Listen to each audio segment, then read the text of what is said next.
posting up out of the blocks, triple extension out of the blocks, having great force application at the blocks, as I mentioned before, feeling like you're condensed like a spring, and having that explosion out of the blocks to be able to apply force, overcome inertia. Whole body becomes in one line in the first step, 45 degrees with the ground. The thigh comes up to be about 90 degrees with the torso. Once the thigh gets to the top, the athlete will apply force, push down and back to propel the body up and forward. Continue to do that non-stop. Every time the foot hits the ground, the athlete will push till the knees fully extended, the hips fully extended, the body reassembles on one line. And continue to do that as the body naturally rises and naturally comes up till the body becomes completely upright with the ground. 90 degrees with the ground. The athlete continue to bring their knees up with their thigh in front of them, knee angle with the torso still 90 degrees. Once the knee comes to the top, athlete is very active at pushing down right underneath them, applying vertical force application all the way to the finish line. Arms are doing the same thing.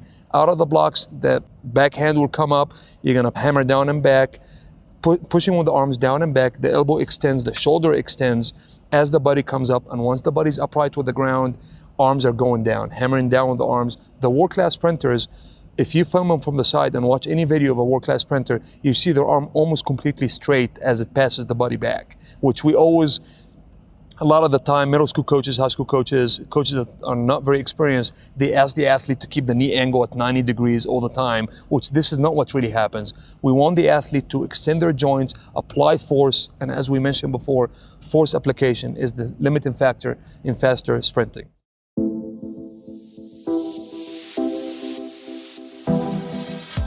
Okay, now we're gonna do some reaction drills that we usually do before getting down the blocks. First one will be arm separation. You're gonna separate your arms on my clap.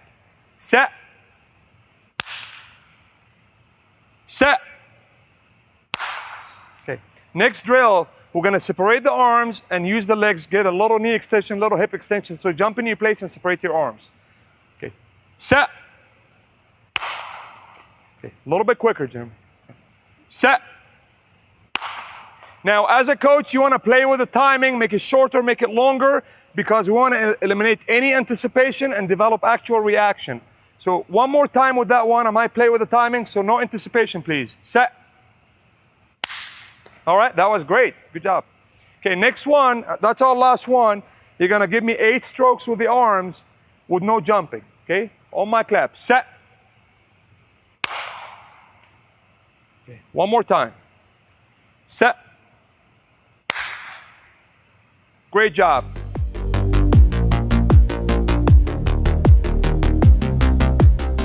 At that time, that's when you find your mechanisms. Either you remember a song that you're listening to and warm up, you find breathing techniques, but some way you have to calm yourself down before that race. Otherwise, the race can turn to disaster. We get to the line, we go through our routine. That routine is set up so that there are no other distractions. You want to be thinking about the least amount of things as possible, so that routine that we set up is natural. We can do it in our sleep, we can do it blindfolded. So that's just a prompt to get us ready to go in the race. So once the gunman says, runners to your marks, that's when I stop thinking. Everything's at the door. I'm about to explode at the blocks and see what happens. I'm at the blocks, I'm lining up, my head is down, everything is tuned out. I am in tune with whatever I plan myself to do. When the gunman says set, I take a deep breath in. When he says go, I explode out with all the air in my belly and just let the controlled chaos within me take over.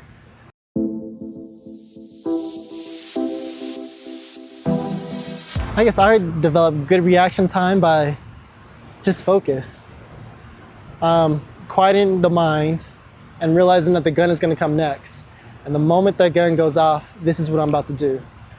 Other people develop reaction time by years of playing video games or years of just doing other sports.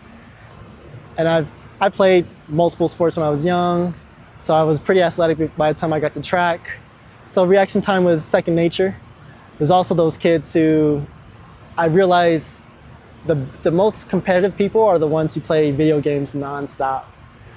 They learn how to, they don't stop. They don't turn the video games off. So when it comes to the track, they will not stop until they win.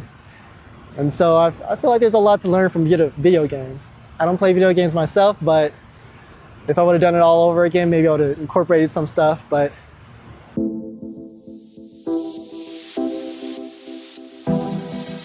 the first 3 steps, that's when it's a bad thing, but I'm most aware of my competitors because they're usually right there. I know how many steps the person in lane 8 is taking. I know how many breaths the person in lane 1 is taking. It's a bad thing for me because I think too much, but after the 3rd step for me, that's when everything starts getting going. And I tune them out and everything starts clicking. Everything just falls into place after that. And I know whether it's going to be a bad race or a good race from the 4th step on out.